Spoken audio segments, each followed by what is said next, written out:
A new season, a new being, a new dad. That's right, one of us made a sequel. In this episode, we'll revisit being a new dad. So join us for some deja vu as we reminisce about the differences of having a baby the second time around on Three-Dimensional Dads. Three friends, all geeks, exploring every dimension of being a dad. I'm Jay. I'm Derrick.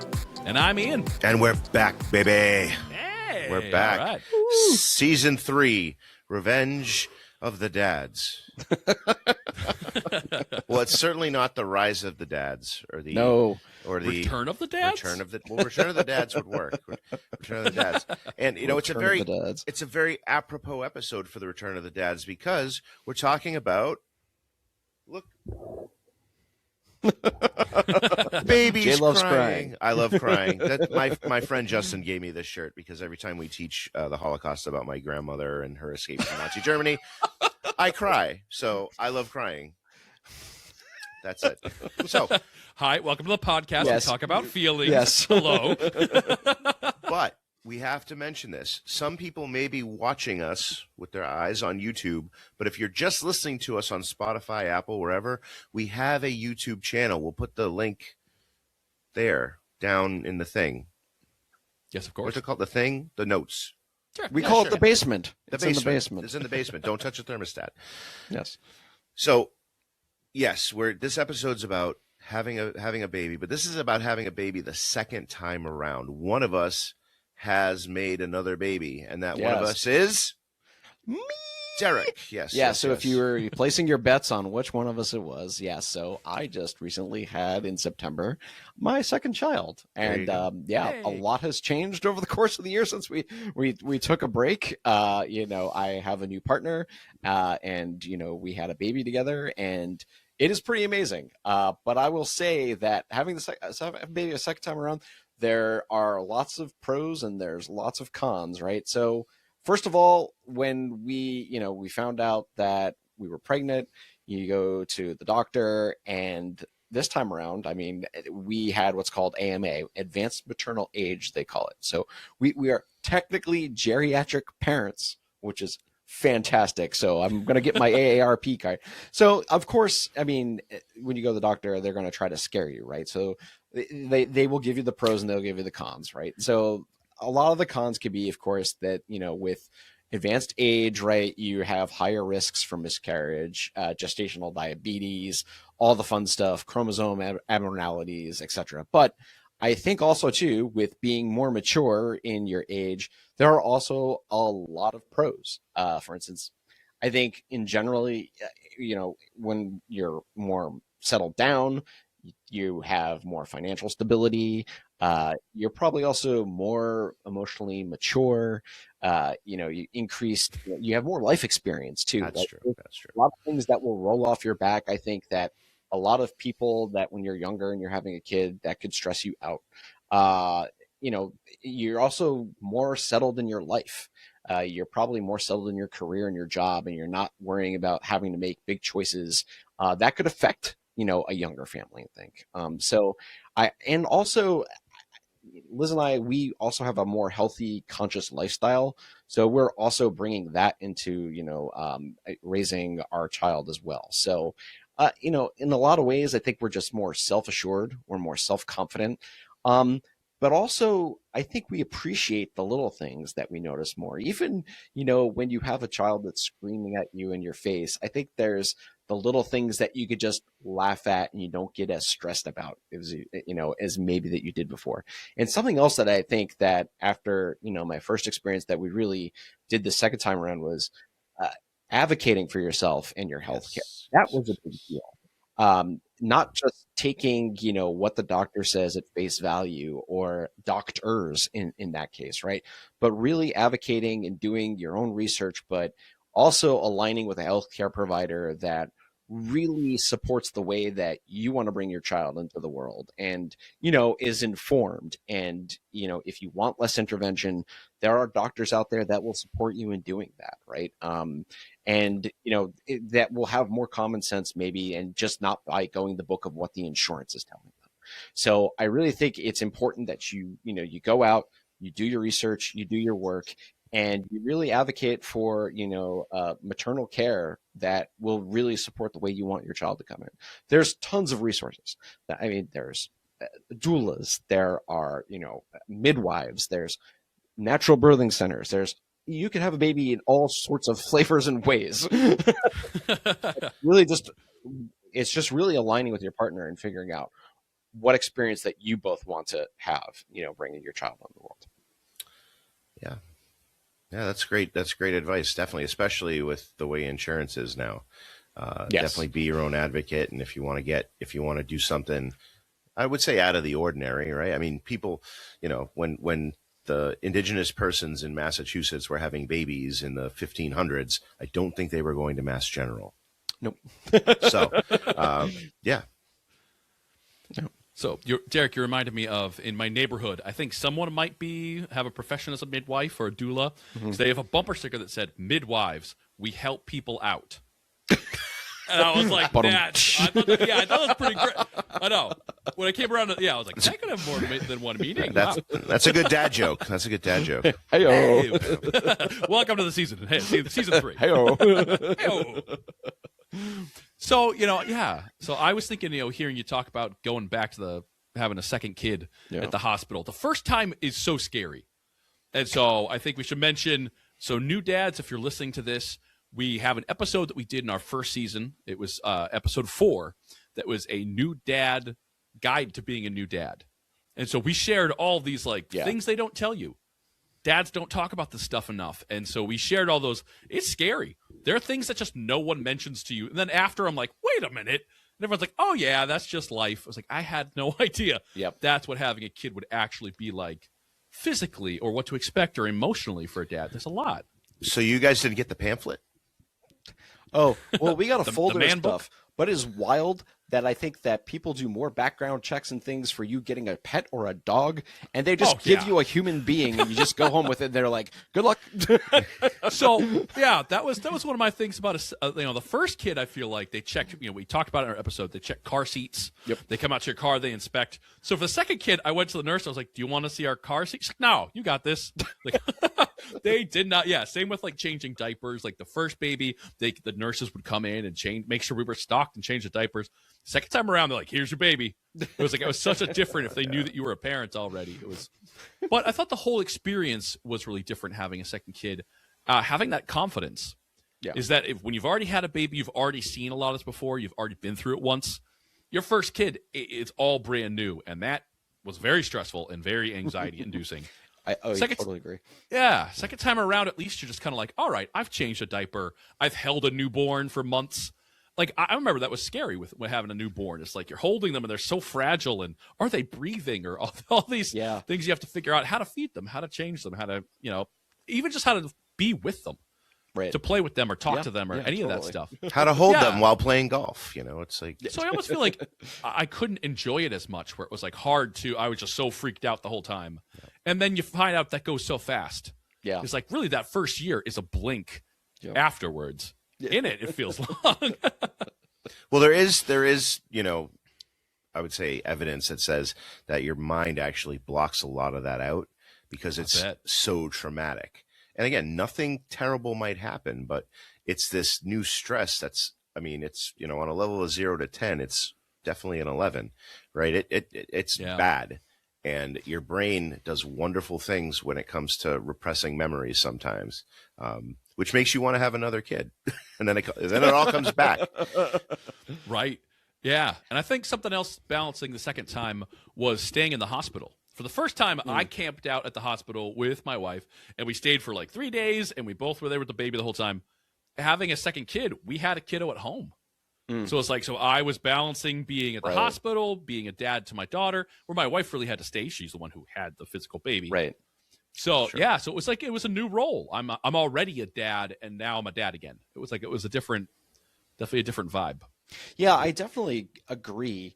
Even the little things, right, where if you went to the bathroom or something and the child was crying, you'd be freaking out. You'd be like, "Oh my God, I got to run out with the toilet paper, just stuck to my foot because he's crying." And now I'm like, all right, I'll be there in a minute. Like, quit your belly aching. I'm going to the bathroom. Da, da, da, da, da, da. You're definitely more relaxed about it, I feel, in a way, because you know they're not going to break. And you could be more reassuring to them, even though they don't understand what you're saying. Be like, don't worry, you're safe. You know, I think my partner's been really good about even saying things like, hey, he's in a car. He's got clothes on. He's just been fed. He's just probably cranky about something. You know, it's going to be fine. Even in those high stress areas, I think going through it the second time around, it really, you do take that experience, I think, with you. Right. Yeah. And I think, you know, going home is another thing I think about after the hospital, was that, you know, you're already in that rhythm with your partner. Yeah. Where it's like, we had a baby, and so being in that rhythm of like, when you sleep, when you don't sleep, who changes it, who does this, do you need a minute? Like, all that communication we worked out already. Yeah. And the house is already baby proofed. Yeah. Like, our dogs have already been around a baby. So yeah, I feel like that was nice, where it's like, yeah, the house is already baby proofed. And then the other little piece here is, then I was trying to teach my older daughter how to be a sibling. Oh. So that's a new thing too, is like, before we came home and it was just all about this little infant all the time. But then when you have another toddler, like I had a toddler and an infant, it's like, that was a very different experience, teaching the older kid how to, you know, you have to be quiet, and the baby can't play right away. Right. And can't be too intense, can't be too rough. You know, you have to be gentle.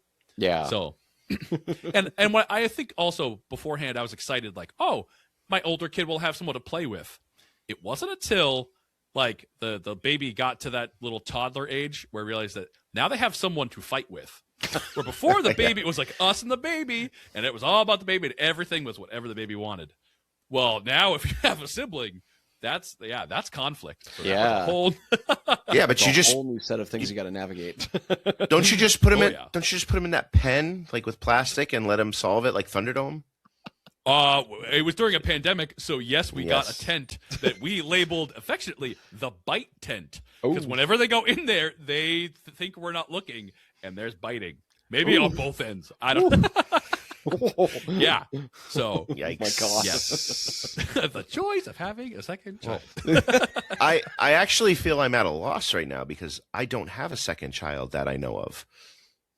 Yeah, I like a little pause there. Right? No. Wait a minute. No, I have the one daughter. She's 8 going on 9. I don't have the same experience. So hearing you guys, I'm like kind of feeling a little nostalgic, I will say, right? I was a little nostalgic.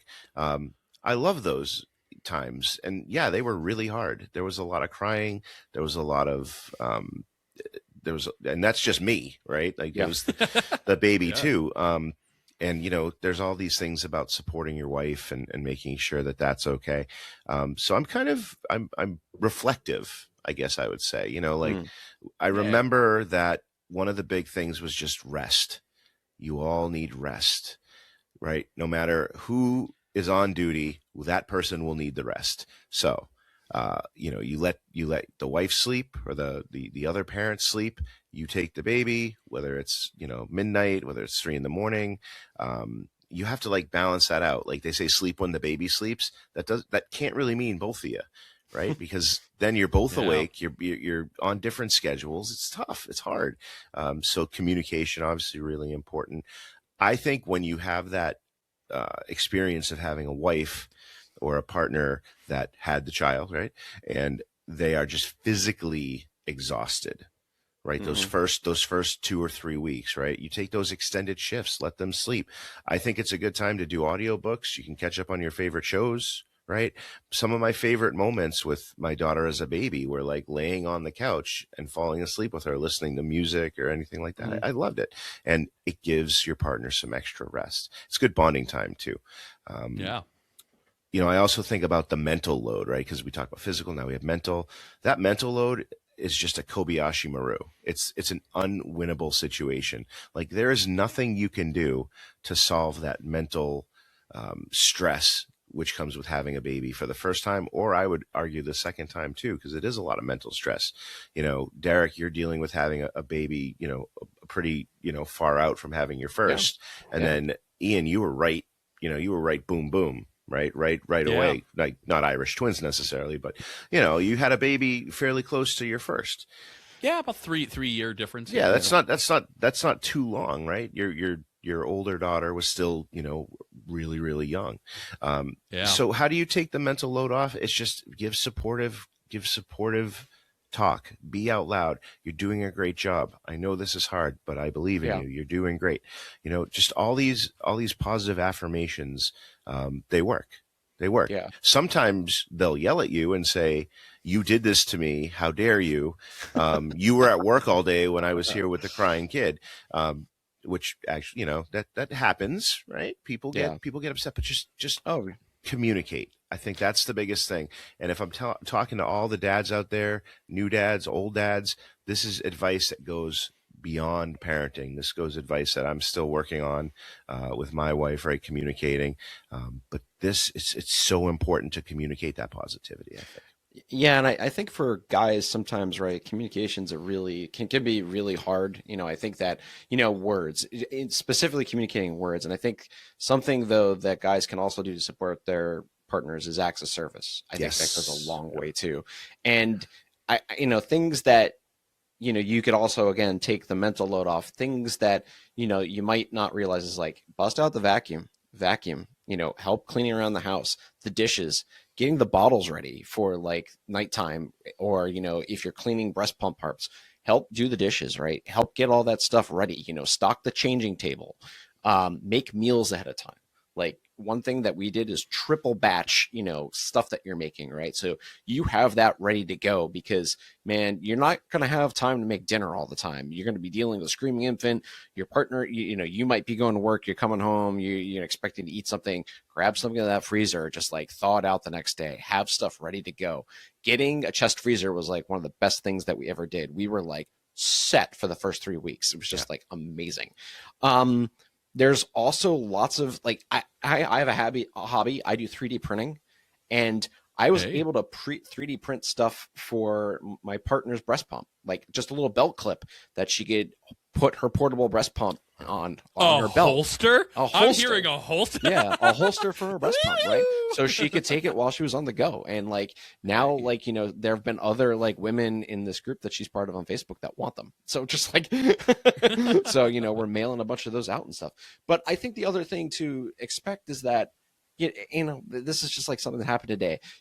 What can go wrong will go wrong. It's like Murphy's Law. It's like, if you decide to put the bottle back into the refrigerator, the baby's going to cry and get hungry. And it's just rolling with the punches in a lot of ways. But I do think, Jay, like what you're saying, it's like you do need to show appreciation for others. You do need to you got to realize that you're in the thick of it. And a lot of people say it's like going in through the trenches, but you could also enjoy that. You could also just say like, hey, this is going to be memories that you're not going to have in a few months. I mean, I could just see before my very eyes that, Alex isn't an infant anymore. He's like an actual baby. He's like, we're already putting on clothes that he had. And we're like, oh my God, he's already, out of these. He's like, wow, he's a real kid with like bread rolls all over him, right? We're like, oh, he's got little ham hocks now, right? So it's just, it goes so fast. It's just like unbelievable. So you mentioned 3D printing parts. So that's very different in 2025 than it was. Like, I know when I had my kids, I don't think 3D printers were even a thing. Yeah, right, Yep. right, yeah. Yeah. There were so many new things that, I mean, you could talk about gadgets and things all day long, but there was actually a lot of things that in preparation before having the baby that I had not, we didn't do, or I didn't do the first time around. Pelvic floor exercises, going to a chiropractor, For acupuncture. you or for No, who's for but these are like things that, we didn't even like consider or think about before. Yeah.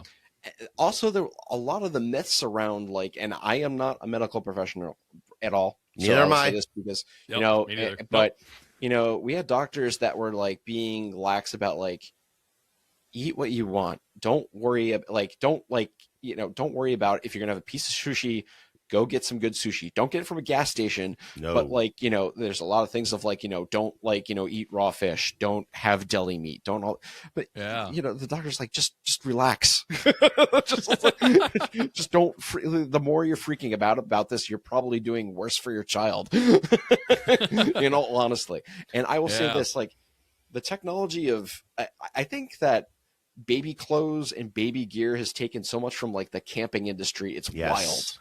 It's so wild. Like the pajamas have double zippers. It's amazing. Like it's awesome because you could like zip them from the feet up and change the diaper without having like take them all out of everything. It's awesome. It's like, where was this the first time around? But I will say this, like clothes with snaps, I still am like, no.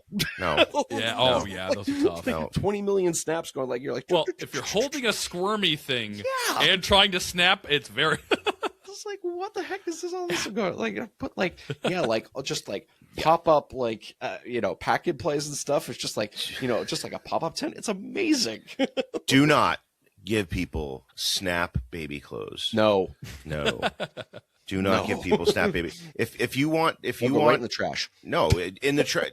Burn them. They burn them to ash. It is a terrible, terrible thing. The zippers, very important. We learned that quickly. And one of the big things too is that, just on this thing about the technology, right, is those diaper genies.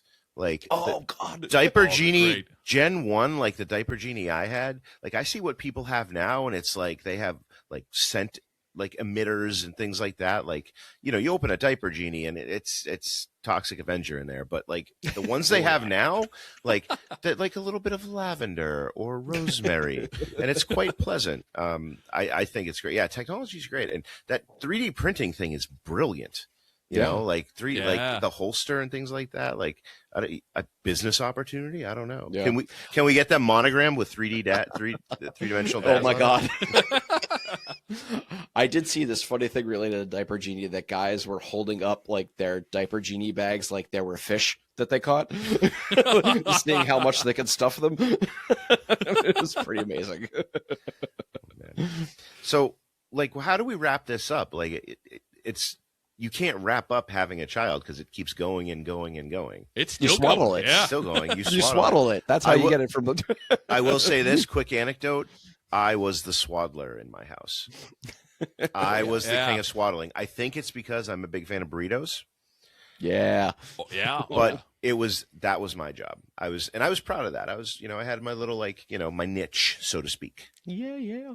So what's hard? What is too tight of a burrito? And what's a no. Like, you can't wrap the burrito tight. Can't be too tight. Can't be too tight. That's it. Right. You heard it here. But I think everything we said here, hopefully that will help people.